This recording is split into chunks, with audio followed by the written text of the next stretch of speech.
all started as a typical mission. We had an 0800 takeoff, and I was flying as flight lead, leading the four-ship. We were on several targets that day. First of all, we interdicted some roads, that is, blasted craters in them so as to halt the flow of supplies down the Ho Chi Minh Trail. Then we went after a suspected truck park. You see, they hide the trucks under the trees during the day so you can't see them from the air. But our FAC, forward air controller, he figured he knew where they were, so he marked the area with a smoke rocket. We were working over that target when the guns came up. Dateline, Southeast Asia. Authorities reported the loss of one aircraft from ground fire. The pilot was rescued by helicopter. In that one line, there's a story. This is a story about that story. About that special breed of men who go into combat that others may live.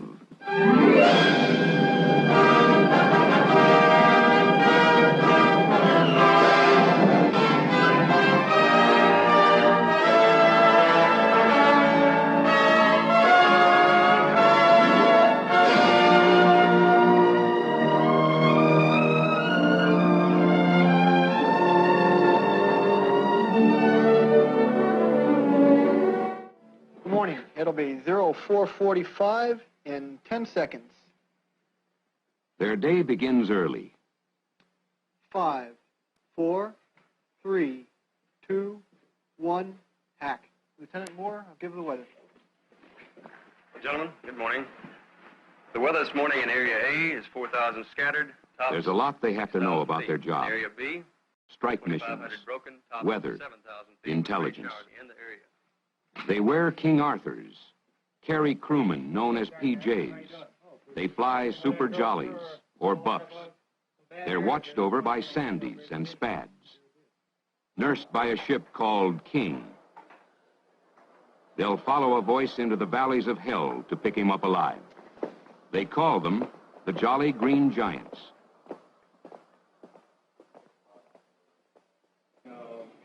An aircraft may cost several $1 million, but it's still the expendable part of the man-machine team.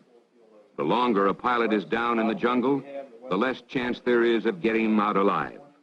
When the call comes in, recovery operations must start now, within seconds. Minutes would be too long. Sergeant Pastor, what is the weight and balance based on here? Mission gross weight will be 38,200. We have 100% available. Every man must know what to do, how to do it, when to do it, and he must want to do it. 95 at 150. Who's number one PJ, sir? We haven't flipped yet, sir. You got a coin in? Yep. Heads. You got it. Sorry about that. Number one PJ. That's dedication. You have to be dedicated to consider the winner of a coin toss the low man, the first one down the cable into enemy-infested jungle. There's a man for every job. No more, no less. Not many, but every man has his place. The pilot, who gets them in and out of the hot spots, keeps the ship in hover while they make the pickup. The co-pilot, who maintains constant radio contact to get the word when to move in and out, where to hold and when. The flight engineer, who operates the hoist to let the penetrator down, brings up the survivors, mans a gun, commands the aircraft during the pickup. The PJs, pararescue men, both manning guns, both ready to risk their lives on the ground to pick up a disabled pilot, both trained in surgery to make emergency repairs until they can get the survivor back to a hospital.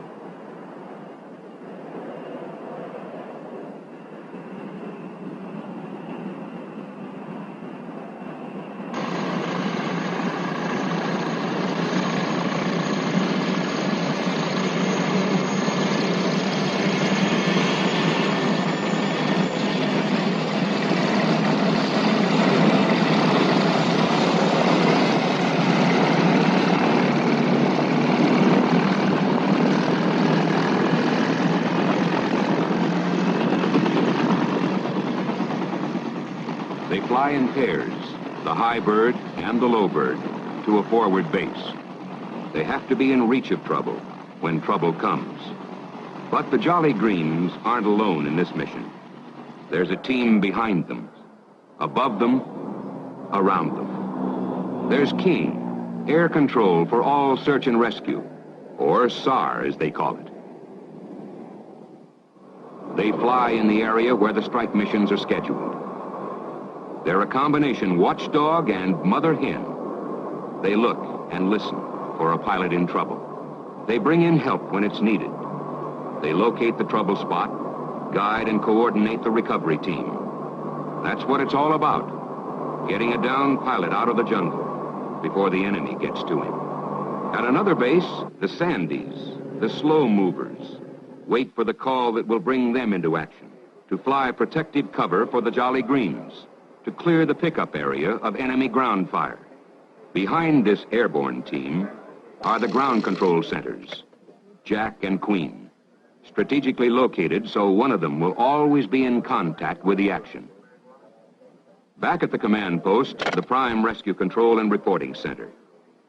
Here, all the details of every SAR effort are received and recorded as they occur. Command decisions are made, orders sent out to put all available men and equipment to the best possible use. When a man goes down, everything comes to a stop until they get him out. We got shot at on every mission. They say it's the ones you don't see that get you, and it did me.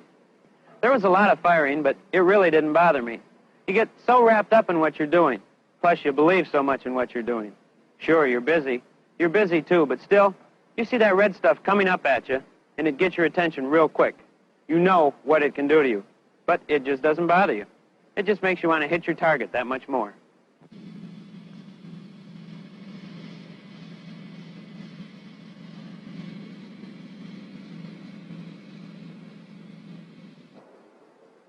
Waiting is the hardest part of all. Sometimes the waiting lasts for days, but no one minds. It means our pilots are getting through, coming back. Then there's always that one time, the reason for their being here. I never actually saw where they were firing from. I could never pinpoint their position. But I went in and made one drop where I figured they were, and then my number 4 man went in. As I pulled off, I was in a position to observe his roll in, so I rolled in behind him to cover him down the chute. He made his drop, and then I hosed off a few rounds of 20 millimeter to keep the enemy heads down as he pulled off. Then as I was pulling off, I didn't see or feel anything.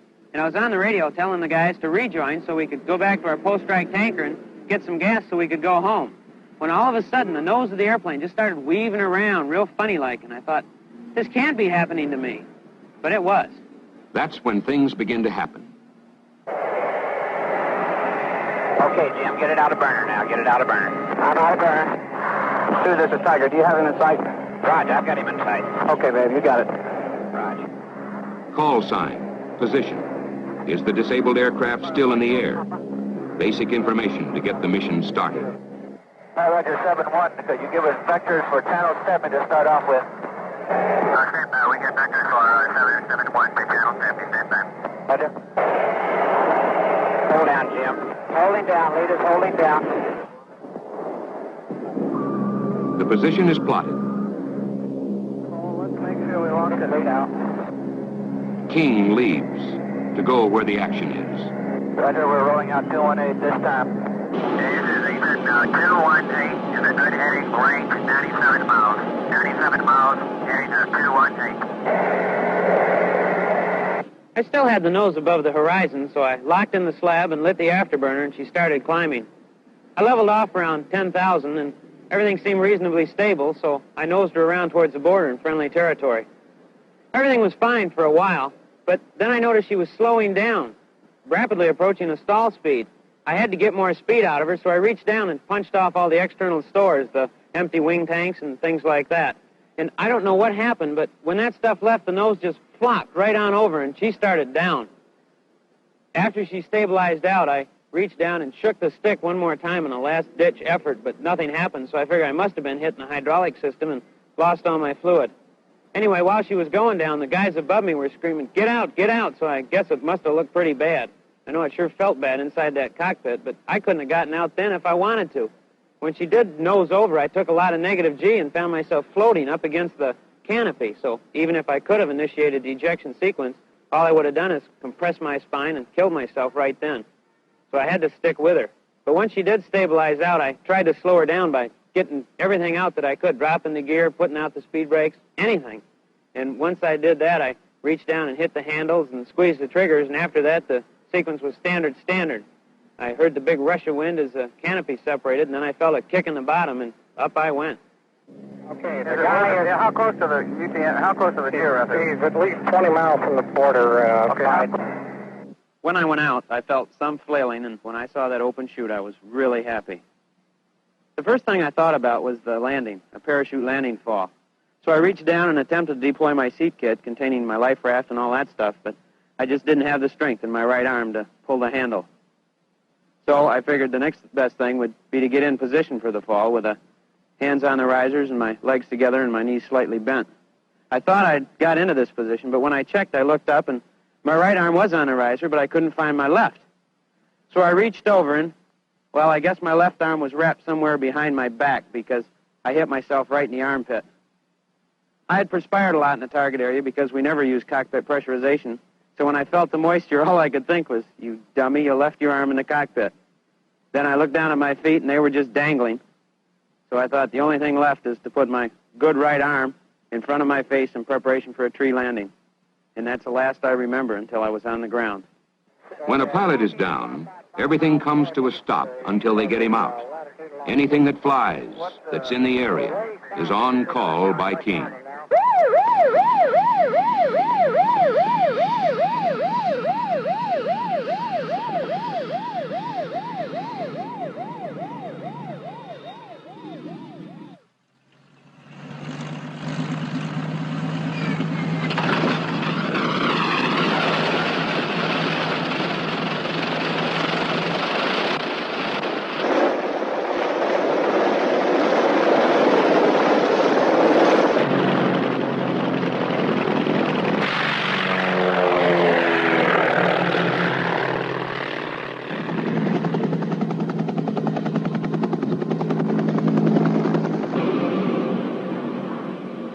Sam and flak spots are plotted. Safe routes and holding areas are marked, relayed to the Sandys and Jolly Greens. Go ahead, this is Base 2. All right, 2, could you give me the elevation of the area and the temperature down the valley, please, sir? I don't have the temperature, but the elevation is going to be around 2,500 feet or something like that. I understand, 2,500. Thank you very much. Houston, Sandy 1 and 2, request vectors. Sandy 1 and 2, squawk mode 3, 1. I got a flight up there. 4-3, Jolly Green 7-1. Does the man come up deeper a voice yet? Negative. I understand. When I came to on the ground, the first thing I heard was my wingmen flying overhead. I listened for other noises for a while and then got out my survival radio and started talking to my number 2 man. Actually, all my wingmen stayed with me practically the whole time I was on the ground. They did have to make a run back to a tanker for gas, but they even staggered that so that I wasn't alone very long. My number 2 man even came down and made some low passes and shot some film in case they couldn't get me out that day. Then he told me he was scared. He told me I'd landed in a valley between 2 ridges and that about 1.5 miles away there was a village. That means a road, and that's where Charlie is. Roger. Let's let Sandys come in here and take a look, please. Right. The Sandys come in for a quick look at the pickup area. The Jolly Greens hold back and orbit in a safe area. The Sandys drag the area to draw Charlie's fire, spot his guns, hose down anything that looks hostile. Charlie has a habit of hiding when he knows a pilot is down. He holds back until the chopper is in hover, the cable down. Then he opens up. You have me on the sight, choppers. Roger, have you in sight. Okay, the parachute is directly off my left wing. We're circling very tightly around it. Jolly Green 7-1, as you say, Kingfish 1 is on. That's affirmed. He said he needs a fast pickup. He's hurt bad, over. Roger, understand. This is what it's all about. This is what they've trained for. Months, years, made dry runs, gone through proficiency evaluations, honed the edges sharp so they could cut the mustard when the chips were down. I was unconscious on and off. I thought my left arm was missing and my legs just wouldn't do what I wanted them to. Then, when I hit, I landed on this bamboo and was sort of impaled on the young shoots. But it wasn't too bad because my head was elevated a little bit, and so were my feet. So I think this helped me keep conscious. So I just laid right there.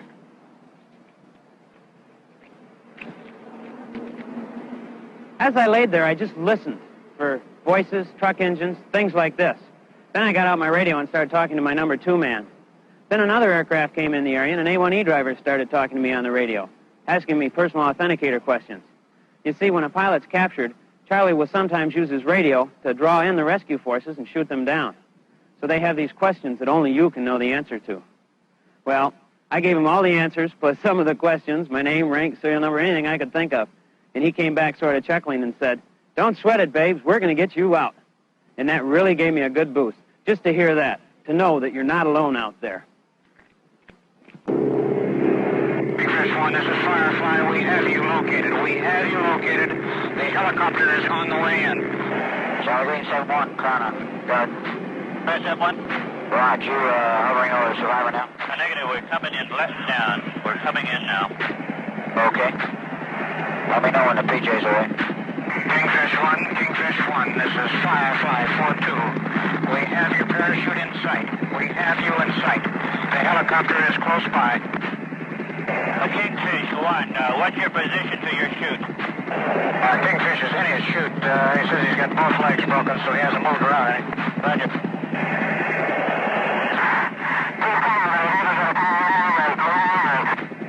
We got you. We're coming in over you. You're over him now, Jack. Okay, you're right over him, he says.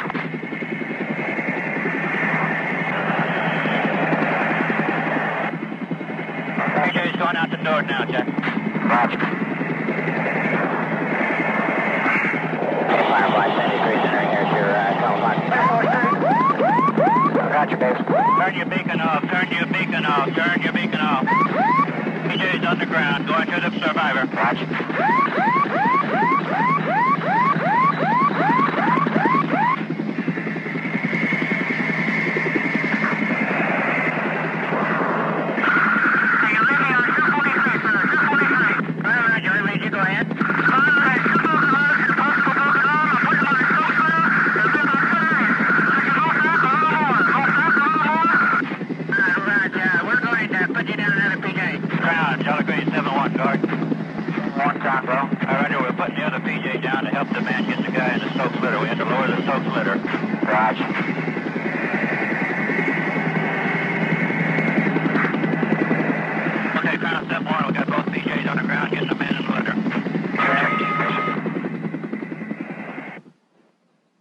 It's funny, but I really don't remember much pain on the ground or anywhere.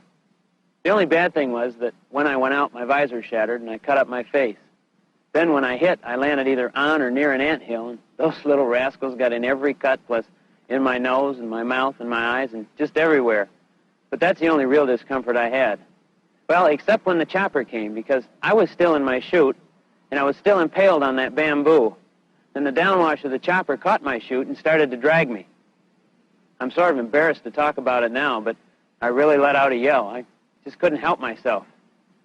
They told me later that that was why it took them 15 minutes from the time they got there till the time they got me out. They had to back off and lower one PJ, and then he had to hack his way into me and get me ready for a pickup. Then they had to come back in and lower another PJ with a litter. Then the two of them had to pick me up off the bamboo and put me in the litter, and then they had to make the pickup. But I must have passed out because I don't remember that at all. The one thing I do remember, though, is that big smiling face coming at me with that M16 rifle. I just knew it had to be one of ours. From there on, I just dropped my radio and said, "Get me out of here." 6.4. 36.4. Are you ready, PJ? Okay, can you come over and get us now? Can you come and get us now? I'll try to put a smoke in. Stop your smoke, PJ.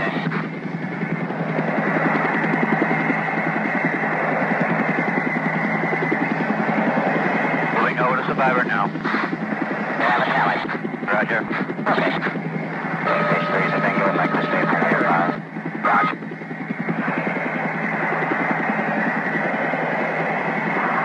Upper with us going north is again.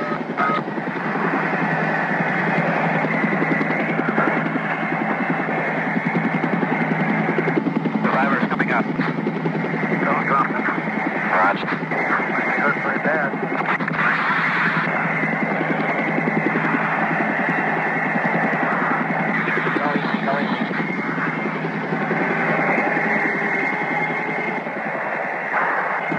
We're moving out now, breaking to the left, Sandy. Let's go.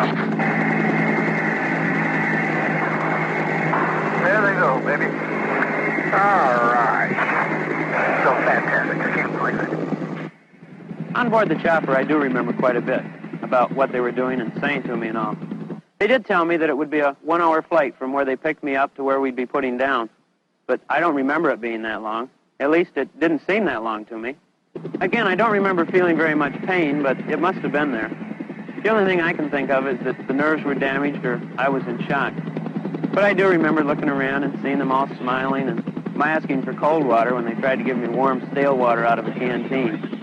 But beyond that, not really too much other stuff. My deepest regret is that I didn't personally thank those fellows right there on board the chopper. I don't know, I was just so happy. I'm sure they could see it on my face. It's just so great to know that you're not alone when you're up there flying. To know that if a pilot does go down, everything literally comes to a halt until they get him out. Then, too, I know that getting him out must be a deep satisfaction to them.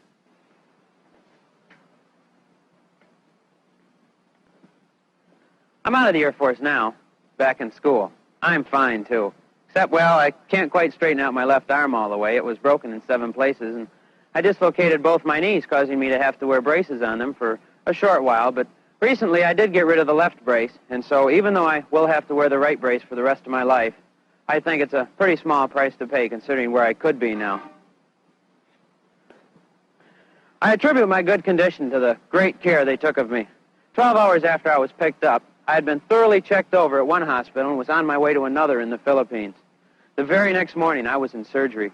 Then, when I'd recovered sufficiently from that, they sent me to a special orthopedic hospital at Wright-Patterson for all kinds of physical therapy. They gave me a 90% disability, but you would know it to look at me now. I'm out on temporary retirement until my condition clears up as best it can. I go back in for reevaluation every 18 months.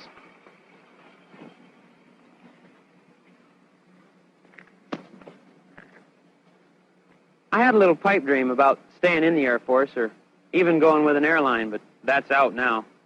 I had a lot of time to really think about what I wanted to do for a living, and I decided my best bet was to take advantage of the vet's benefits under the GI Bill and go back to school and get my master's in business administration.